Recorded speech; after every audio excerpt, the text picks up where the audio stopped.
April 26, 2024. So I was at the gym. I got back from the gym, and while I was on the bike, I was listening to the Joe Rogan Experience, and he had on this guy. We're talking conspiracy theories about how the moon landing was fake and everything, and it's very convincing. It's like the Van Allen radiation belts. We don't have the technology now, but we did back then. I, that's just the tip of the iceberg. But, you know, as far as conspiracy goes, believability, the only reason why I don't give it a 10, because there's no way a sane, logical person can look at that. And by the way, Google has this new AI out, and it's never been wrong in the history of it's been around a couple years, not that long, but it was asked about the Chinese unmanned voyage to the moon, and it said 100% real because they were using photos and stuff like that, and yeah, we didn't do so well. We failed on multiple accounts, but the only reason why I don't give it a 10, I can't even believe I'm saying this, because for years you weren't allowed to even question it.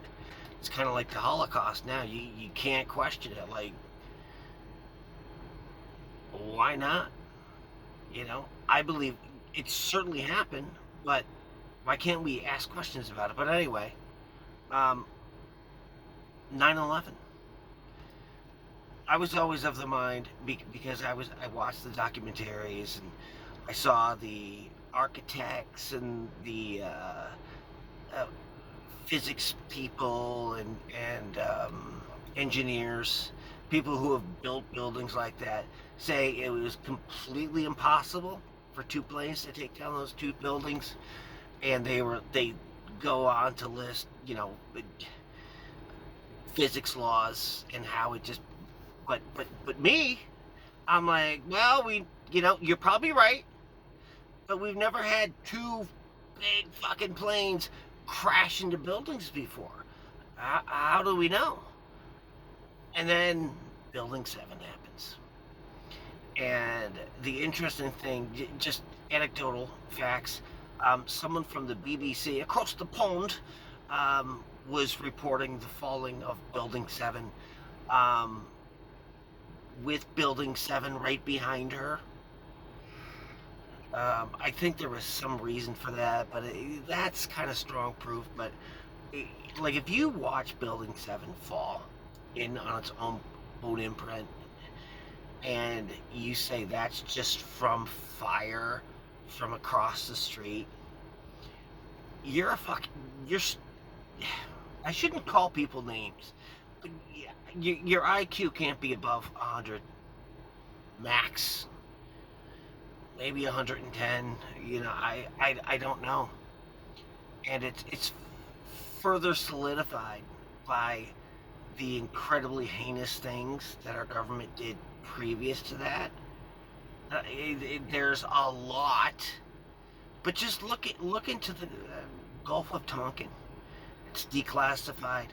We literally made up an incident to get into war with the North Vietnamese. We said that they attacked us. Oh my goodness. And that cost, I think it's either 55,000 or 69,000 American men, not to mention the PTSD and how fucked up they were, how it screwed up with families, the millions of Vietnamese people, operation. I could go on and on, but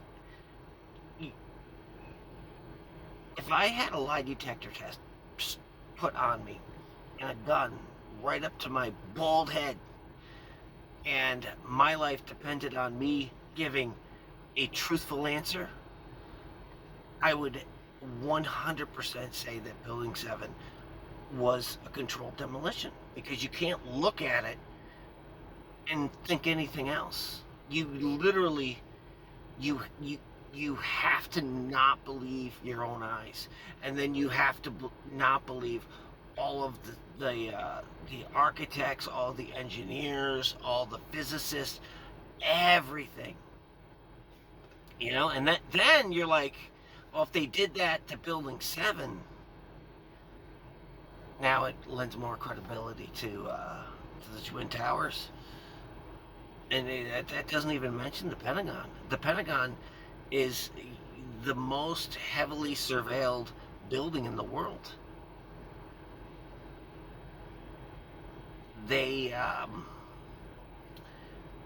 There's one video, and it's grainy, and it's very hard to make out, and it looks like a missile, but it's so bad, you're kind of like, eh. And then you look at the videos afterwards of the wreckage, and there's no trace of a plane, period, anywhere. And the most damning thing is that there is at least 100 different angles of that, whatever it was, coming in, and they refuse, Pentagon being they refuse to release that. But whatever, all you really need is Building 7 falling at the speed of gravity, imploding on its own footprint over over a fucking fire. Oh, that's funny.